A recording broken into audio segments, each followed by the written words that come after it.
Let's get started here. Welcome everyone to our second Better Together STEM High Schools webinar. Today, the future of electric vehicles is our topic. I'm excited to have Dave Almeida, manager of electric vehicles at PG&E here with us, and we'll also have another speaker.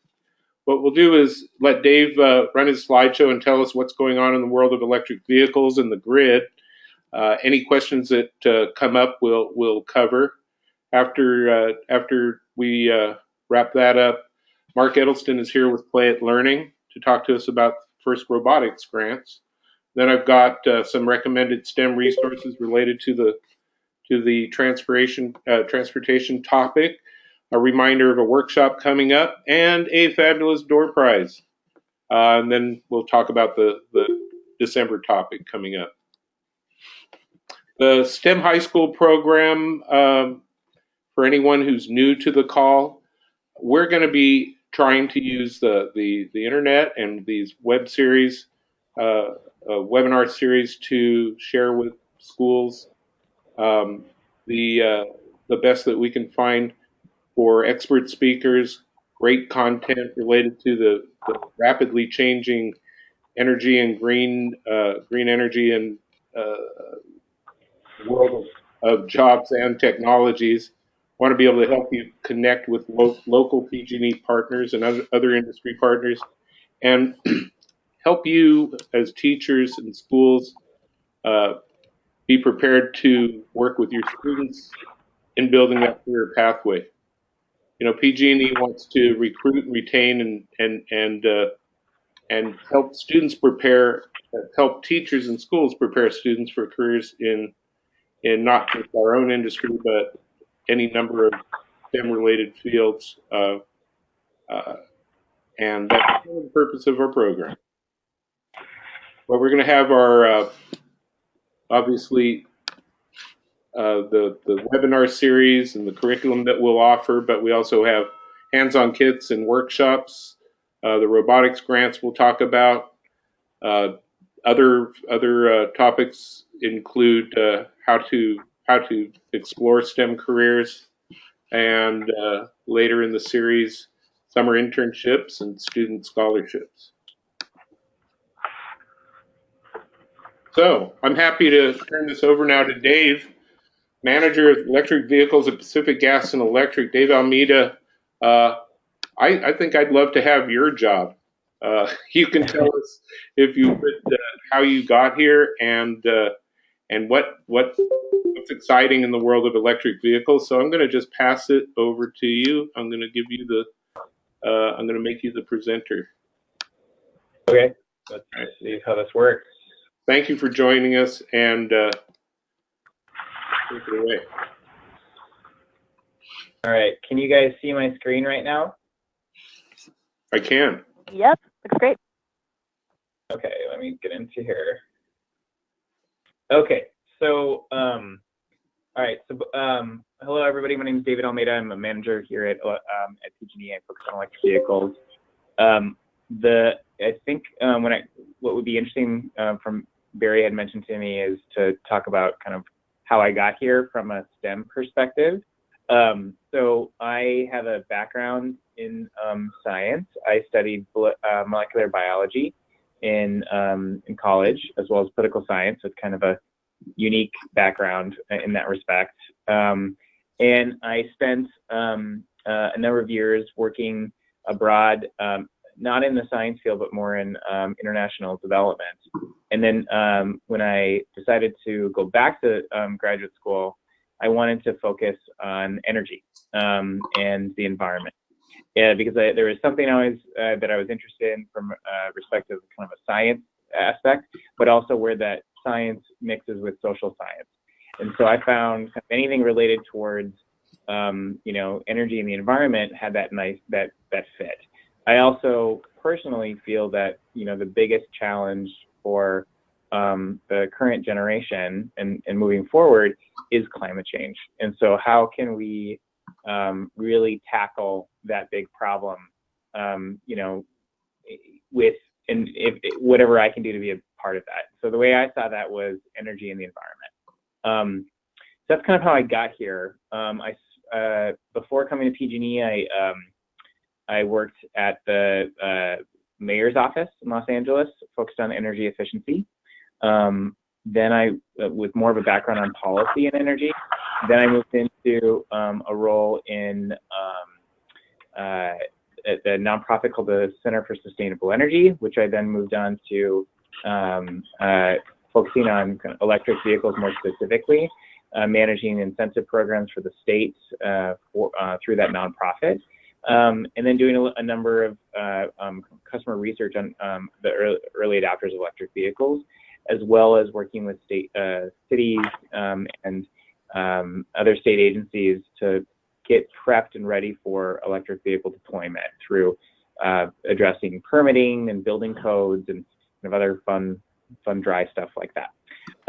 Then at PG&E, I've focused on, I've only been in the electric vehicle group, spent a lot of time working on how do we increase adoption with customers for electric vehicles through developing pilots for customer education aspects, so looking at web, incorporate that, and then looking at more on the vehicle side from a vehicle grid integration. I ran a pilot with BMW for a couple of years, looking at how we can use these vehicles to manage the grid.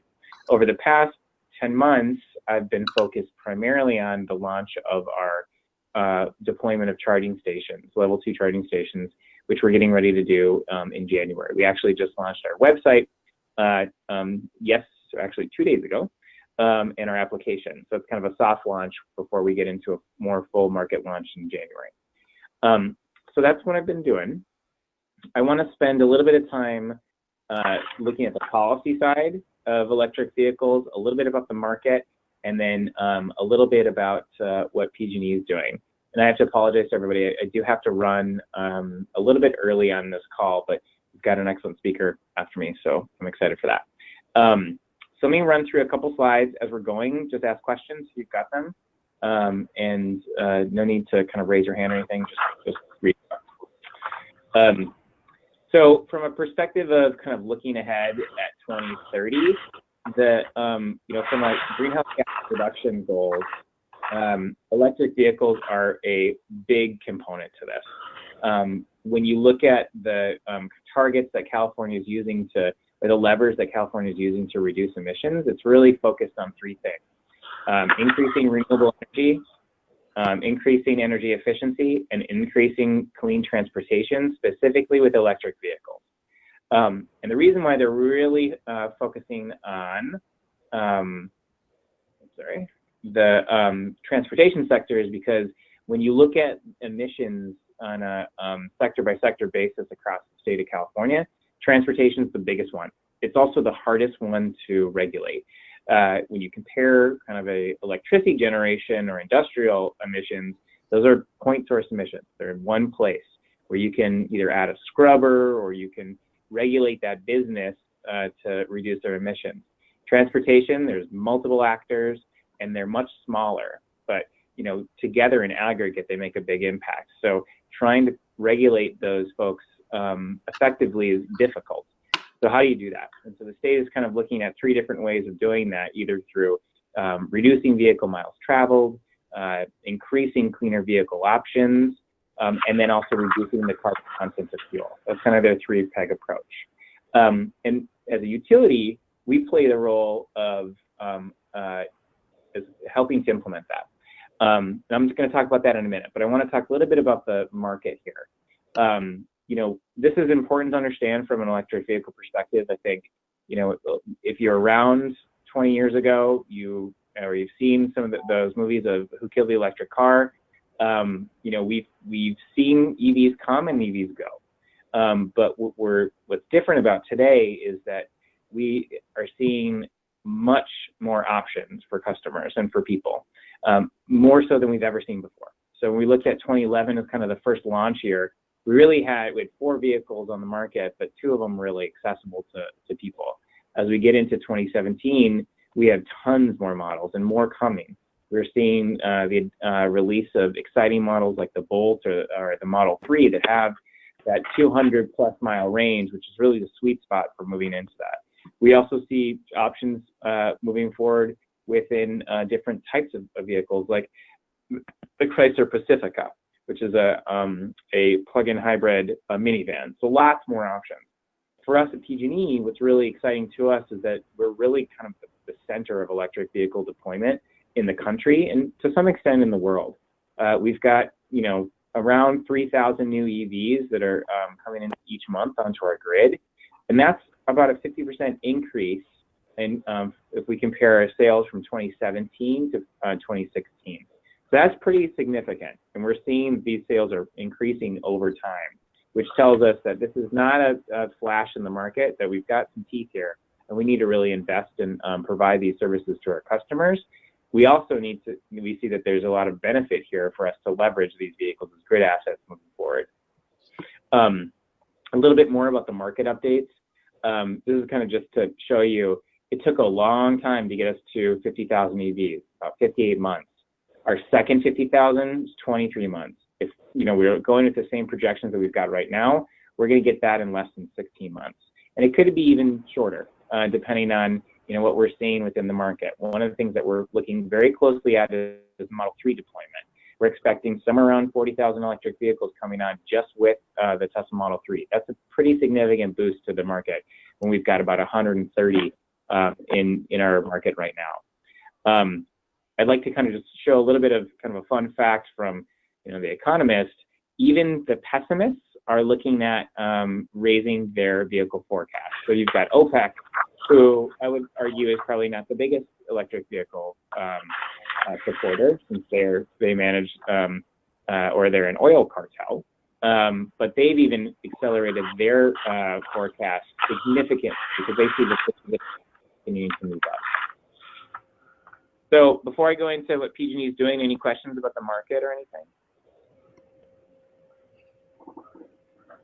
Okay, I can move on. From a perspective of utility, we really took a step back to see what is our role. And when we look at electric vehicle adoption, there's about 3 barriers to this. The vehicles are just very expensive. There's either a lack of infrastructure or there's a perceived lack of infrastructure. And by infrastructure, I mean charging stations. And then there's just a lack of information. From a utility's perspective, our role is really not in providing money to reduce the cost of the vehicle. We see that our role is really as an infrastructure provider, because that's what we traditionally do. So what we want to do is look at this and say, okay, what can we do to lever up that or to increase adoption? And to us, that is providing charging infrastructure. So we've deployed or we've proposed 3 different programs. One of those has been approved. That's one that I've been working on over the past 10 months, is the EV Charge Network. 7,500 level 2 charging stations across our space. We're targeting workplaces and multi-unit dwellings. These are kind of the harder to reach areas where vehicles have longer dwell locations, because a level 2 charger takes about an hour for 24 or 25 miles of charge. So you're really there for a couple hours. And we're providing kind of turnkey installation for the most part for all of the equipment from the quote-unquote pole to the parking spot. And then in some cases, we're owning and operating the charging station under scenarios with multi-unit dwellings and in low-income areas. We've also proposed 2 other programs, the Fleet Ready and the Fast Charge. Fleet Ready is really focused more on medium and heavy-duty vehicles. We see a big opportunity for electric buses, as well as more of medium-duty, like beverage delivery trucks, and kind of drayage trucks at ports, forklifts, from converting them from diesel to electricity. And then we're also looking towards the future, where we see the hints that there's going to be a lot of electric goods moving trucks. Specifically, we heard from Tesla not too long ago that they're going to release a semi. So this is a really good opportunity for us to kind of get in the ground and help provide the infrastructure to support that deployment. So we've got that proposed. It's about a 5-year program, but it's sized specifically to the market. From a fast charge perspective, this is us helping to increase the amount of fast charging stations. So whereas the EV charge network, the one that's approved, is a little bit slower charge. The fast charge is really more focused on installing much faster charging stations to help support the growth of these vehicles. So we've got 1 approved and 2 that are kind of in the hopper right now, and we're looking at getting those approved over the next year or so. From a perspective of kind of what we're doing within electrification, we've got a lot of research and development. We've got infrastructure that's been approved and moving forward with this, and then we're also looking at rate design and other products. So, you know, the idea here is that we've got a lot going on here, and we're really trying to understand from the perspective of how we can support this growth of the market. Is this only through rates? Is it through just charging infrastructure? Or is it also through how we can leverage these vehicles as grid assets? And I think it's a combination of all of those things. We're still early in the market, but we see a tremendous amount of opportunity for these for this space, and we're very invested in kind of moving it forward. So with that, I'd love to take any questions you guys might have.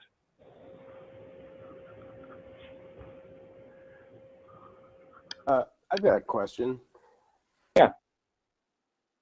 So I tried to get it when you were talking about the EVs, but I guess my microphone's being weird. Is there a place we could find that data to share and to show, maybe like make a high school assignment about it? Because I'm interested in that, to see where that push is coming from and see what kind of, I don't know, what kind of outside factors are driving that, to see like a whole big picture.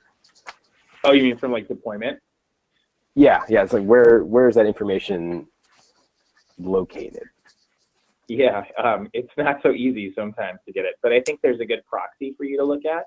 So the state, California, has an incentive program that I used to run it many years ago, but they provide data on the state rebate to anybody. So it's downloadable, and you can use that as kind of a proxy for electric vehicle deployment.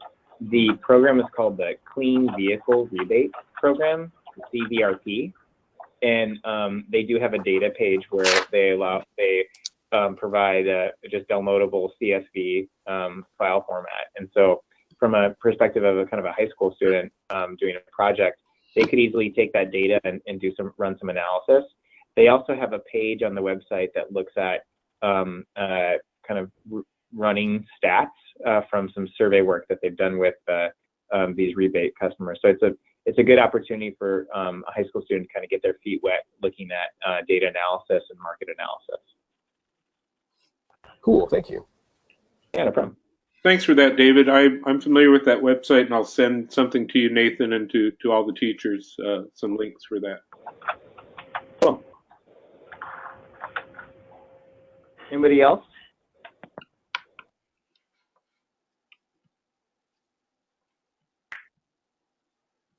And if you don't have a question now, you can always reach out to Barry, and I'm happy to respond via email. Yeah. Do you have more slides, David? Nope, that's it. Oh, okay, good. You know, I do want to ask you something, and I know then you have to run, but what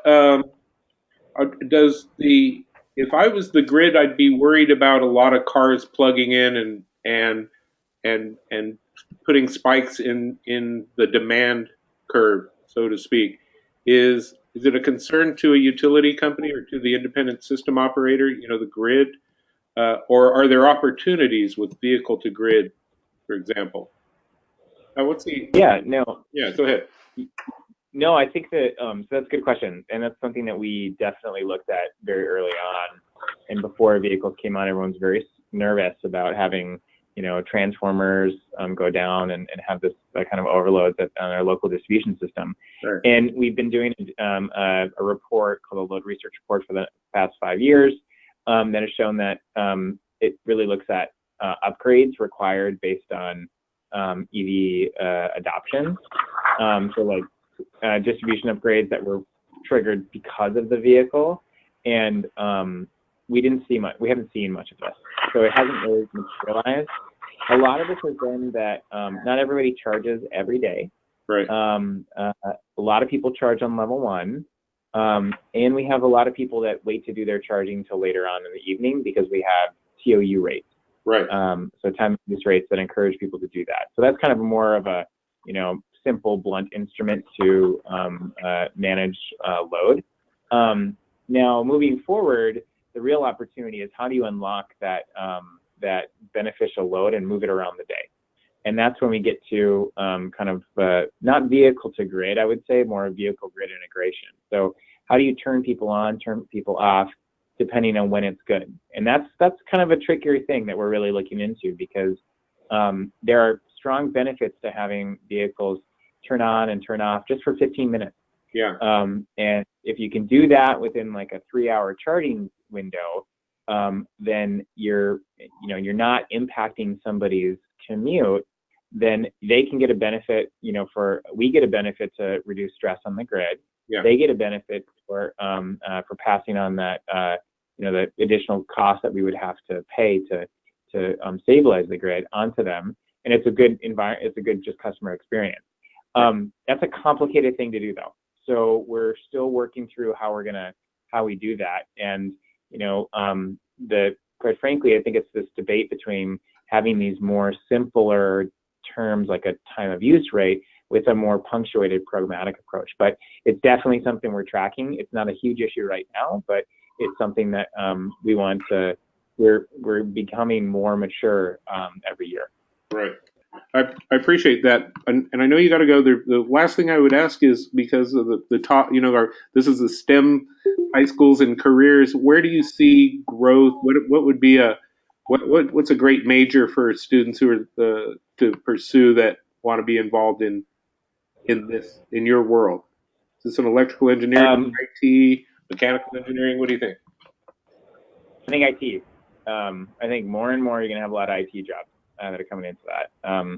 Autonomous vehicles are the hottest topic right now in this space, and I think there's going to be more and more jobs with that. If you look at the jobs that are open on Lyft or Uber or any of these kind of, or even in traditional automobile manufacturers, they're hiring software engineers, and they're pulling talent from various different places. So, that's not unlike what's going on with the rest of the world. For my side, policy.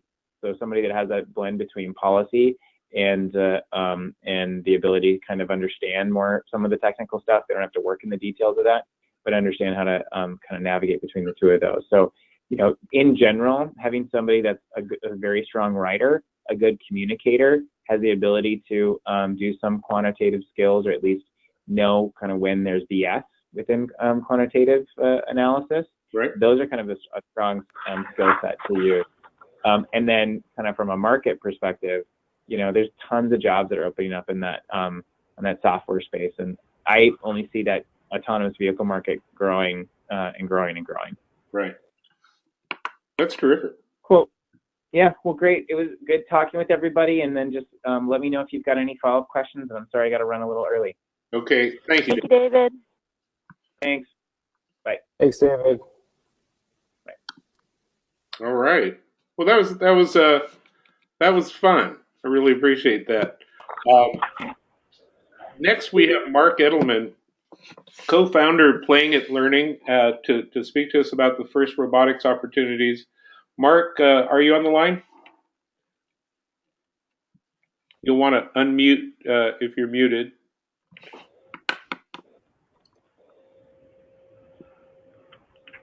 Let's see.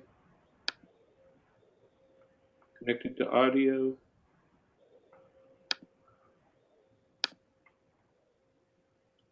Chat. Mark, can you hear us?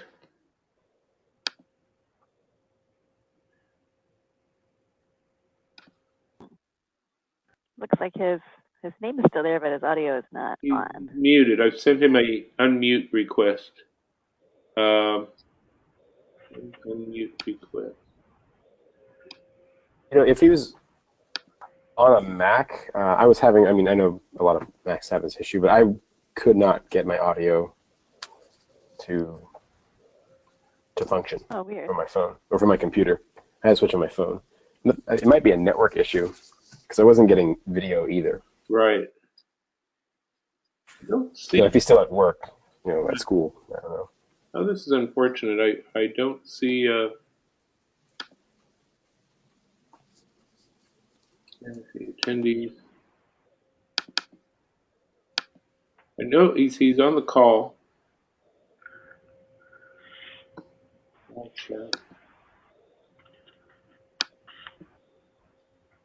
Uh,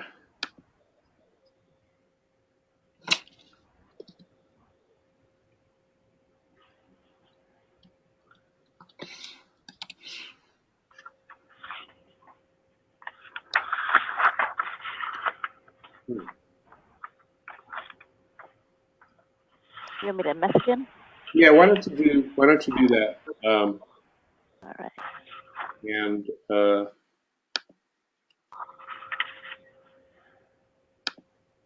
we have the slide here. Eric.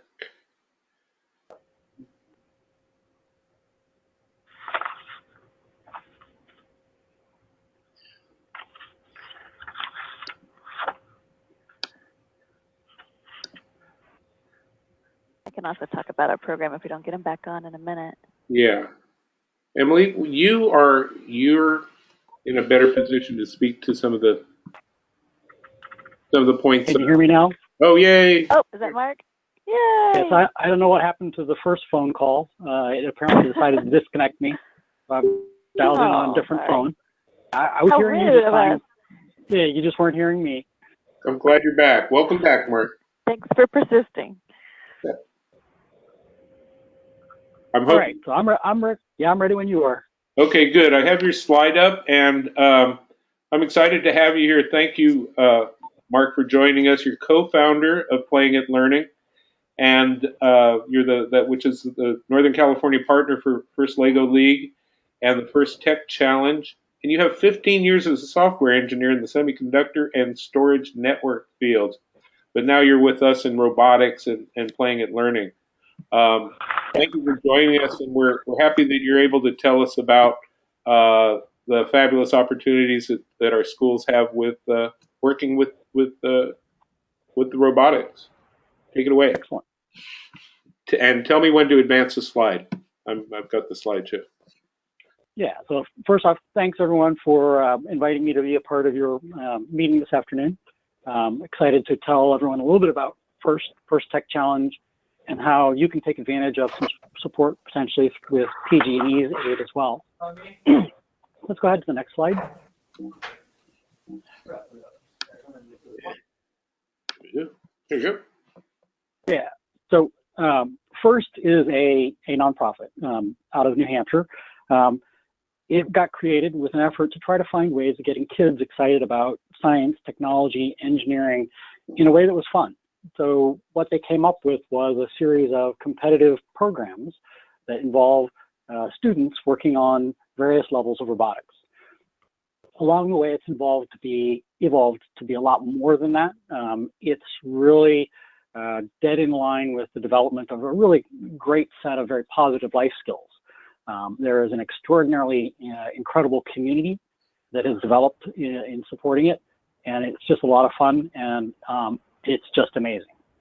How about that next slide? So First actually is 4 separate programs that spans all the way from ages 6 through high school. Starts off at the very youngest age with First Lego League Junior, where students are working to build basically tabletop models, and they have a great experience at a science fair like Expo. We move along into First Lego League. We're now looking at 9 to 14-year-olds, and it's the beginning of true robotics within the program. So the kids are working with the Lego Mindstorms equipment set, doing a fully autonomous robotics challenge on a 4-foot by 8-foot obstacle course. Webinar, so I got to kind of hang out. Okay, I'll bring that back. Moving straight from there, we move into First Tech Challenge, and we're going to spend a little bit more time talking about First Tech Challenge. This is now the beginning of the upper middle school and high school age programs, and we're looking at head-to-head robotics, 2 head-to-head competitive robotics, 2 robots playing against another 2 robots in a sports-like model on a 12-foot square playing field. A set of challenges for the teams to work at, a high-energy type of match play, and a lot of fun for the kids that participate.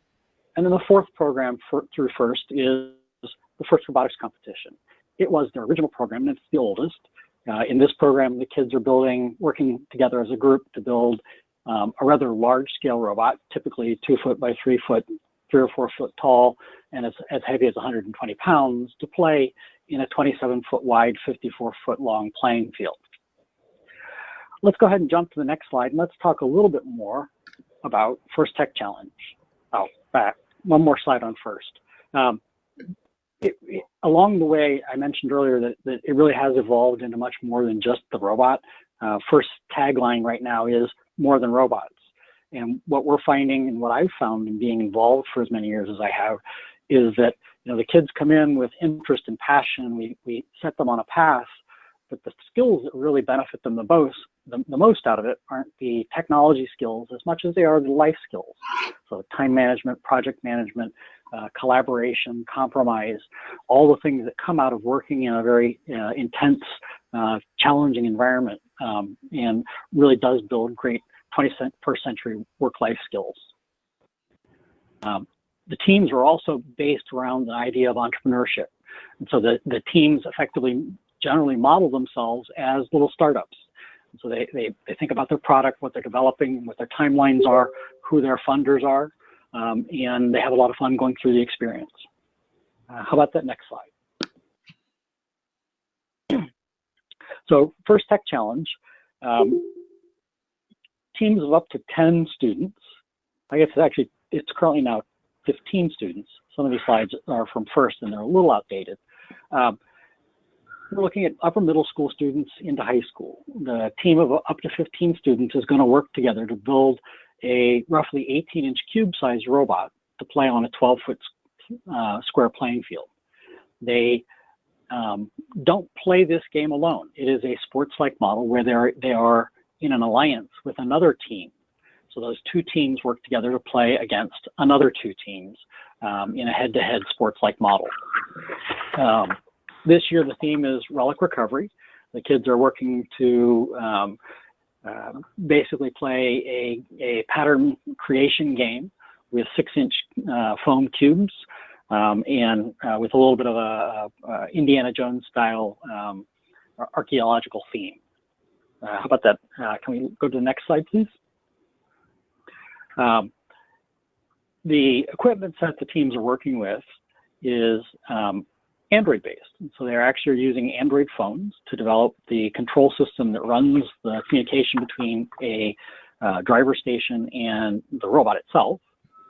They have choices of what programming environment to work with. They have a Scratch-like language called Blocks, or they can work directly with Java itself, including, if they wish to, working in Android Studio, the tool that the Android development environment, commercial environment, that's what everyone's using. Along the way, they develop strategic problem-solving skills. They're looking at a gameplay strategy, but they also have to develop the tactical thinking that goes along with what happens during a game, during a match. In addition to the robotics aspect of it, there are several different judged aspects. And at the competition, they have the opportunity to get awards for robot design, community outreach, the chronicling of the journey their team has gone through. And in general, for the high school age first teams are eligible to participate in scholarship programs for college in excess of $50 million. So First has done a great job of accumulating a lot of sponsors and colleges that are interested in helping provide opportunities for the students that participate. Next slide, if I could, please. In terms of the season for First Tech Challenge, we're kind of in the middle of it right now. The program begins in early September with the unveiling of the year's game. Teams participate in various types of tournaments. Here in Northern California, we have what are called qualifying tournaments, and those take place November through February. I'm busily getting everything ready for our first qualifying tournament this coming Saturday. Teams then advance from those qualifying tournaments to a regional championship. In Northern California, that's in late February. From the regional level championships, they'll move on to a super regional. So for our area, that's the 12 western states. and that'll take place in early March. This year, it's actually slated to be in Washington. So we're all eager and excited to see how that works out. And then from the super regionals, there's 4 of them across the United States. The teams move on to one of 2 world championships in late April. We can go ahead and to the next slide, please. In terms of the relationship between PG&E and Playing at Learning with respect to First Tech Challenge, PG&E has provided funding to allow us to offer grants to First Tech Challenge teams. There are some criteria that go along with those grants. We're looking for teams that are coming from schools that are in a Title I or similar kind of need criteria environment for their communities. They do need to be residents of a PG&E service area. So those are the 2 primary criteria. And there are variable levels of funding. For rookie teams, we're offering a grant of $1,000 to help get the team established and started. And for returning teams, $500 to allow them to continue the development of the kids within the program. And then for teams that move between those various levels of competition, there are also additional funds available to help them advance their seasons. I apologize, this has all been very fast. I was asked to try to fit all this into 5 minutes. It's really challenging to try to squeeze this much down and get it all to work. Let's go ahead on to the next slide. If there's carry on, you have one more slide. And yep. we have time for questions. Excellent. So the URL I've got there with the additional grant details has several pieces of information. It has a general description of the PG&E grant program, has a flyer that you can download, and there's also an application form that can be downloaded as well. And the application form includes instructions on what to do with the application once you've submitted it, once you've got it prepared. More information about FIRST in general can be found at the firstinspires.org website. More info on Playing at Learning can be found at the playingatlearning.org website.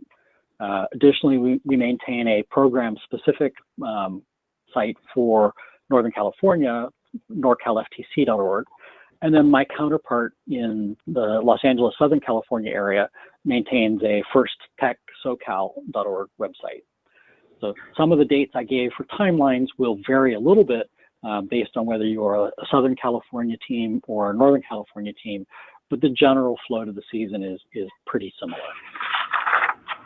With that, I'm open to questions. Thank you. Does anyone have questions for Mark? And thank you, Mark, for giving us a nice overview. That's good.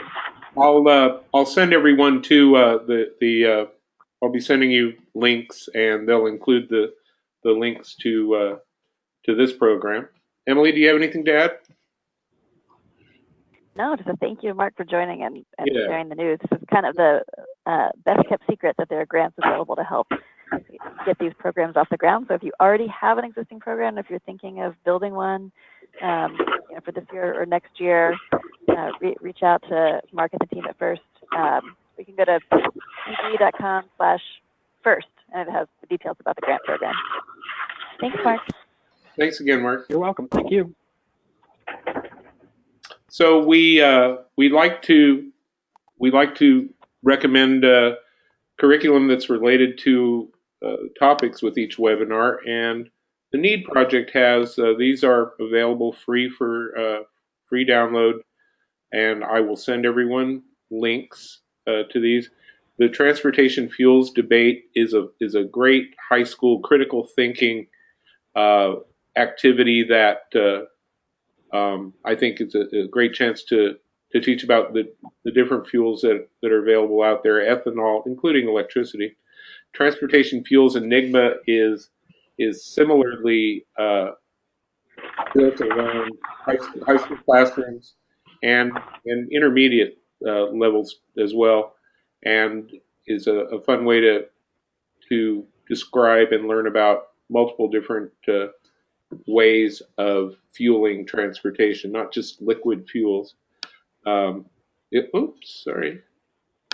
exploring hybrid buses. We're seeing more and more hybrid buses and actually electric buses now. And the transportation trio has three different, they're all really fun activities. Pretzel Power is a interactive out in the playground game that I do with high school teachers who come to our workshop sometimes. There's a road trip activity that has to do with planning, planning using different kinds of transportation. How would you get across the country, for example, and other fun games. So I'll be sending you links for that. We are just about full. We're so excited about our next week of a workshop. But if you're interested and you haven't signed up, you should have already received information about the STEM workshop in Stockton next Wednesday from 8:30 to 3. The very capable Nathan Ahmed, who's on this call, is actually going to be there, so I'm excited about that. I think Emily will be there. I'll be there, and in the morning, everyone's going to be using solar and wind hands-on energy kits and energy audit tools. They'll get a tour of the Energy Training Center there in Stockton. They'll hear from different career specialists in the afternoon. Breakfast and lunch are provided and substitute reimbursement. And every teacher who attends will get their choice of the three kits that are going to be used in the morning. We've also just identified the date for our spring workshop, which will be of a similar nature, slightly different agenda. It'll be in San Ramon at the San Ramon Valley Convention Center. That's it. Yeah. Conference Center. Conference Center. And it's really a PG&E training site. It's fabulous. It's got hotel rooms, a great restaurant, all these different classrooms, and it's across the street from the very exciting Advanced Technology Services facility. And we're going to have a lot of great speakers in the afternoon, I'm sure. So that's something to look forward to for February. And these are just pictures of the kits that'll be featured possibly at both workshops. We may fiddle with the spring workshop that's out a bit, but for next week's workshop, these are the kits that we're providing. And boom, if there are any questions about anything up till this point, ask them now. If there are not, then I'm going to select randomly someone to win a kilowatt meter. I'm seeing who's on the call. Renee, can you hear me? Renee LaFriends? Yes, can you hear me? Yes, hi Renee. Were you the winner last time? I won last time, so if you picked me again, feel free to give it to someone else. Have you received your kilowatt meter yet? Yes, I did. Thank you so much, and I've used it. It's fun to play with. It's a pretty remarkable tool. I was a teacher when I first came across these, and I used them quite a bit. Nathan Ahmed, who's also on the call, has used these. He's familiar with the kilowatt meter. They're cool. They're cool, and you can actually do there's a lot of learning to be done with the kilowatt meter. My randomly selected winner, and I hope that you will respond, that you're hearing this message somehow. You're going to have to unmute Karen Swan. Are you on the call, Karen?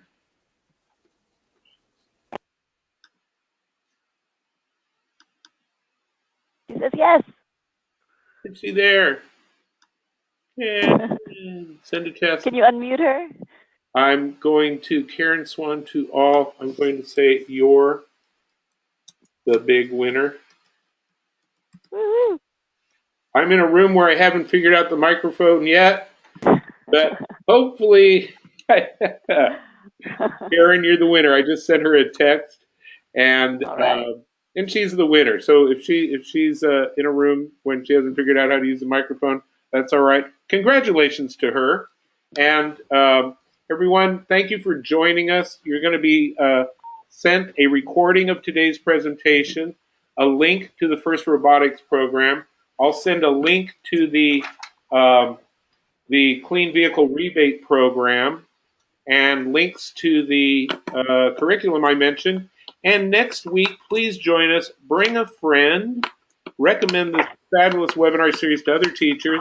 We're going to be talking about I Can Afford College and Fund Your Future. Different programs that can really make a difference for some of your students. It's amazing how many resources are out there and our students don't know about these. So with that, thanks very much. We are at our 4:15 time and we've run out of time. If there's any questions, go ahead and ask them. And Gary, there was a quick question from Mark Wheeler in the chat. I don't know if you caught it. Okay, I don't see it. If there was oh, hi, Mark. Yeah, go ahead. Can you take that for us, Emily? That looks like first. It was a question for Mark Edelman about whether there was a first league in the Tulare or Porterville area or Visalia. Why don't I just forward that question for Mark to Mark? Is he still here? Okay. Mark's actually still here. Oh. Okay. What do you think, Mark? The topics are interesting, so I thought I'd stay and listen. Okay. You never know where you're going to learn something. So we did see that there are a couple of teams now registered in Visalia. We are piloting a new qualifying tournament in Fresno that'll take place in the middle of December. So please feel free to send me an email. If you go to the norcalftc.org website, there's an email contact at the bottom of the page. Send me an email and we will get you connected up with what's happening in that general region. Thank you. Wonderful. That's great. I'm glad you're still there. Thanks so much. Well, with that, again, I just want to thank everyone. And Emily, any closing words? Oh, just thanks. It's always great connecting with you all. So thanks for taking the time. I look forward to seeing you on the next call or at the workshop next week. Yay. Workshop. Thanks, Barry. Okay. Thanks, Emily. Thanks, everyone. And again, congratulations, Karen. Bye-bye. Bye. Bye, everybody.